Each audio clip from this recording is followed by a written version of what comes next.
4-3 after being down 3-1 in the game. Yet again, they scored 3 goals in 2 minutes and 13 seconds to silence the crowd at Nationwide Arena, take a 2-1 series lead, heading back to Columbus for game number 4. So, man, what a weird series this is shaping up to be. 2-goal leads have been death in this series. Every time a team has gone up 3-1, they've lost the game. First game, Columbus goes up 3-1, Pittsburgh comes back, wins it in the third period. Second game, Pittsburgh's up 3-1, Columbus comes back, wins it.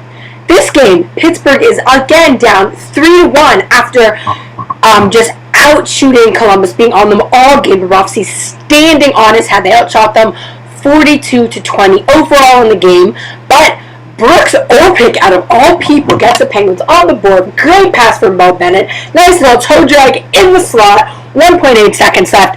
Bang at the end of the first 2-1 game. And man, what a great move from Orpik. He has proven to step up when the team needs it most. He saved the Penguins last year in their series against New York, being the OT hero in Game 6, and he might have saved them again tonight. That goal pretty much got the Penguins on the board, even though they had generated momentum and generated possession for most of the game. The Malkin line especially, Columbus has done a great job of keeping Penguin shots to the outside from that point on, and Bobrovsky stood tall when he needed most. That goal cracked Columbus, cracked Bobrovsky. Penguins had momentum for the rest of the game after that. And this game experience really showed here, as Columbus is a very young team, very inexperienced in the playoffs. The Penguins have over 1,700 games of playoff experience combined, and they know how to win when the going gets tough. And they came back, great effort.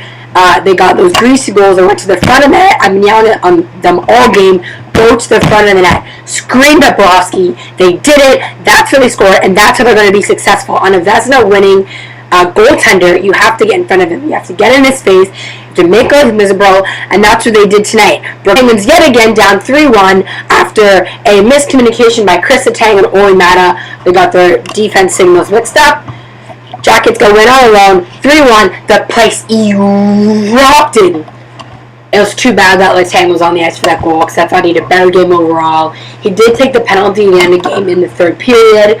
It was a bit of a weak call, but he did put his team down. The Penguins' penalty killers, though, came up strong. Very good tonight. Power play also, even though they did not score, I thought they generated a lot of momentum on it. They had a lot of great chances, and, man, the big boys, Crosby, Neal, Malkin, Kunitz, they haven't scored yet, but Neal has led all players with 16 shots in goal. He led the team again in shots last night. He's 0 so far, but Bobrovsky stoned him, and it's only a matter of time before those guys get on the board. And if those big guys can get on the board, this series can be over quickly. It's only a matter of time before, Columbus cannot shut them out for very long. So, again, defense have been leading the team this series. Paul Martin, great shot from the point. Brandon Sutter tips it in. Bing! 3-2 game. That is Sutter's second goal of the playoffs. He didn't really do much all game.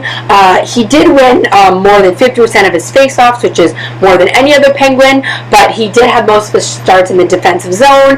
His puck possession was brutal all night, but he scored a big goal to kind of get the team back in it, generate some momentum, and after that, we really got going. Chris Kunitz finally doing something. He'd been invisible all series. He finally did something, made a great play to Stepniak. This was after Bo Bennett was taken off that line, moved down to the third line again. Crosby and Kunitz set Stepniak up. Great job by Stepniak to get the team tied, and man, we got ourselves a game. The Penguins got in this game once again. Just right after that, Evgeny Malkin and James Neal. Great work behind the net for Malkin. Does everything behind the net, passes it to Neal. Neal passes it back. Malkin passes it to the point. Oli Mata, great shot. UC Jokinen tips it in. Bobrovsky, no chance. Winning goal, 4-3, and that's all she wrote.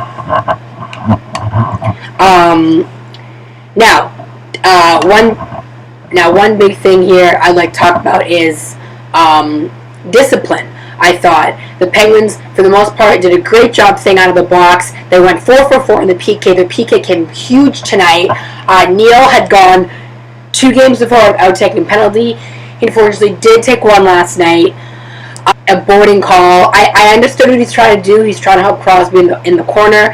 He meant well, but it was a late hit, and Neal did start to become unraveled in this game, and Neal's really got to watch himself because the Penguins need him to stay together if they want to win. Chris Letang, poor decision-making on the goal, kind of a weak penalty call. I thought he did a much stronger game overall. He's completely getting grilled on social media, but I thought he looked much better. His Corsi was the best, and his fend percentage was the best out of all defensemen. That Fleury, after he let in the first 2 goals, I was like, oh no, here we go again.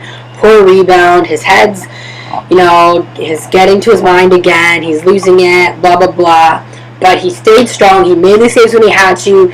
Even though his save percentage is only .899 for the series, it's not very good. He's going to have to be better. He knows that. He made the big saves when it counted. He stepped up, and the boys needed him to step up. And overall, solid effort. Great game for the Penguins overall. I thought they really took it to Columbus. Again, not a 60-minute effort, but that's okay. They played for most of the game. They played with Columbus. They outplayed them. Great little rally to get the team in front. That just shows experience over youth, and we're going to have to do it again if we want to beat Columbus in Game 4. Please like if you like this video, subscribe if you really like it, and I'll see you after Game 4 on Wednesday.